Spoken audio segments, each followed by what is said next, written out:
প্ৰিয় শ্ৰোতা বন্ধুসকল, আপোনালোকে শুনি আছে আচাৰ্য চাণক্য বিৰচিত নীতি শতকৰ খণ্ডটি।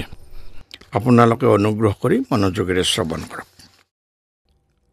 ক্ৰোধো বৈৱস্বতো ৰাজা, তৃষ্ণা বৈতৰণী নদী, বিদ্যা কাম দুঘা ঘ্ৰেণু, সন্তোষো নন্দনম বনম।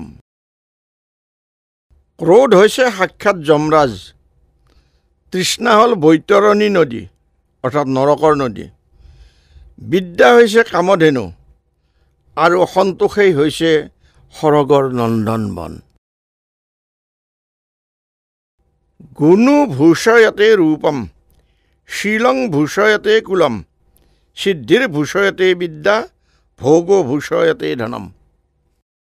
গুণে মানুহৰ ৰূপ সৌন্দৰ্যক অলংকৃত কৰে, সততাই কুলৰ ভূষণ, সিদ্ধিয়ে বিদ্যাক শোভিত কৰে আৰু ভোগেহে ধনৰ শোভা বঢ়ায়।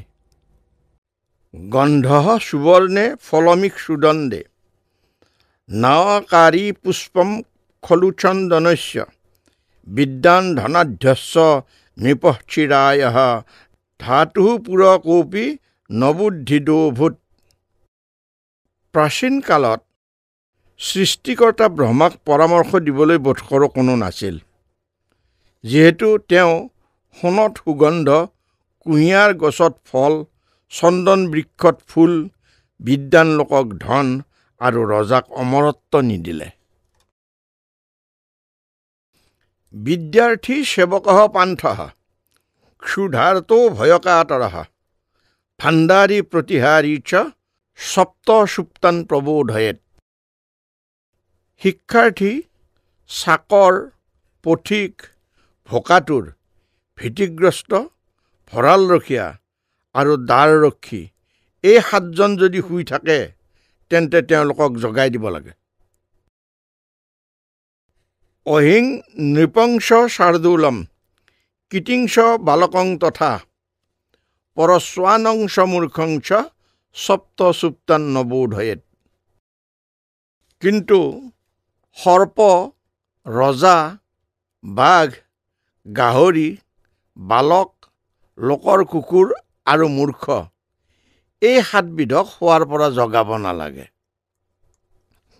স্বহস্ত গ্ৰচিতা মালা, সহস্ত ঘৃষ্ট চন্দনম, সহস্ত লিখিতং স্তোত্ৰম, চক্ৰস্যাপি শ্ৰিয়ং হৰেৎ। নিজ হাতে গঠা মালা, নিজ হাতে ঘঁহি তোলা চন্দন, নিজ হাতে লিখা স্তোত্ৰই ইন্দ্ৰৰো শ্ৰীহৰণ কৰে। ইক্ষু দণ্ডাষ্টিলাহ ক্ষুদ্ৰাহ, কান্তা হেম চমেদিনী, চন্দনম দধিতাম্বুলম, মৰ্দনম গুণবৰ্ধনম। কুঁহিয়াৰ, তিল, সৰু বস্তু, স্ত্ৰী, সোণ, ভূমি, চন্দন, দৈ আৰু তামোল এইবিলাকক যিমানে মৰ্দন কৰা হয় সিমানেই তাৰ গুণৰ বৃদ্ধি হয়।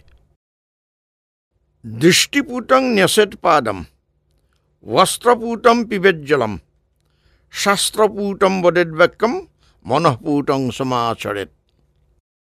চাই চিতিহে খোজ দিব লাগে, কাপোৰেৰে চেকিহে পানী খাব লাগে, শাস্ত্ৰসন্মত কথাহে ক'ব লাগে, মনেৰে বিচাৰ বিবেচনা কৰিহে ভাল ব্যৱহাৰ কৰিব লাগে। সুখাৰ্থী চেত ত্যজেত বিদ্যাং, বিদ্যাৰ্থী চেত ত্যজেত সুখম, সুখাৰ্থী নহ কুতো বিদ্যা, কুতো বিদ্যাৰ্থী নহ সুখম। সুখৰ অভিলাষী ব্যক্তিয়ে বিদ্যা আৰ্জনৰ কথা বাদ দিব লাগে, বিদ্যাকাংক্ষীয়ে সুখ প্ৰাপ্তিৰ আশা বাদ দিব লাগে। সুখকামীজনৰ বিদ্যা নাই আৰু বিদ্যাৰ্থীৰ সুখ নাই। প্ৰিয় শ্ৰোতা বন্ধুসকল, আজিলৈ খণ্ডটি আমি ইমানতে সামৰণি মাৰিছোঁ। এতিয়া আপোনালোকে অনুগ্ৰহ কৰি লাইক, ছাবস্ক্ৰাইব আৰু শ্বেয়াৰ কৰি আমাক অনুপ্ৰাণিত কৰক। ধন্যবাদ।